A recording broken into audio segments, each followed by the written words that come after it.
Now guys, nandito ako ngayon sa paitan sa paano ng Mount Halcon. Lumang bahay.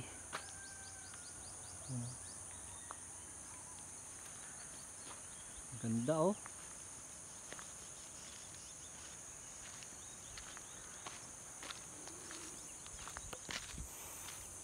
Nakakatanggal ng stress kahit puyat.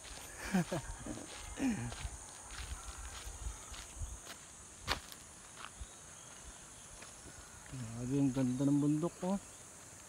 Ang ganda ng Mount Halcon oh.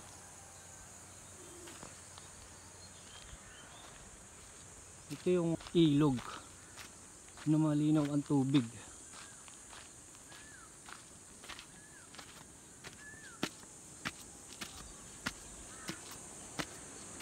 Ano, kaya pakita ko sa inyo guys. Ganda ng ang ganda.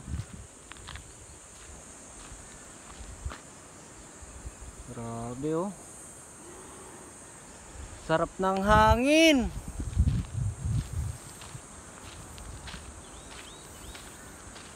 Sarap ng simoy ng hangin.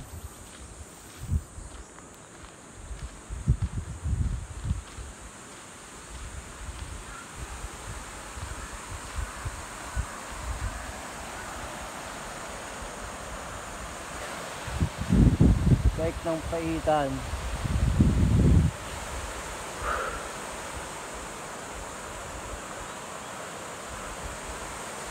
Grabe.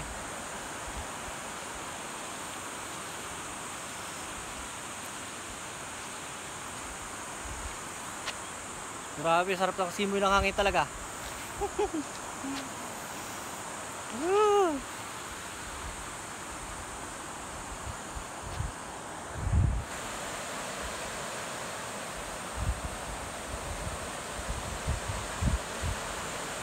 Kaya guys, ako napadpad dito kasi hinatid ko yung ninong ko. Kasi may mission sila sa mga kaibigan nating mangyan. Kaya papunta sila doon sa taas ng Mount Halcon. Ngayon ako'y pauwi na sa amin sa Kalubing. Malapit lang kasi ito eh. Mga 45 minutes ang biyahe papunta dito. Pero may dadaanan pa ako doon. Mas magandang view ng Mount Halcon. Titigil ako. Ayun guys, malapit na tayo doon sa sinasabi kong isang magandang view na makikita talaga yung bundok. Dito yun oh. Wow, grabe, napakaganda. Tigil muna tayo dito guys para makita natin, talaga mabidyohan natin yung ganda ng ano, Mount Halcon. Grabe talaga oh, ganda oh.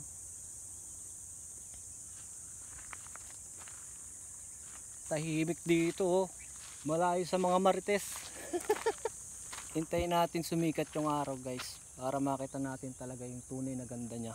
Ayun guys, yung inaantay na natin na sumikat yung araw. Sarap.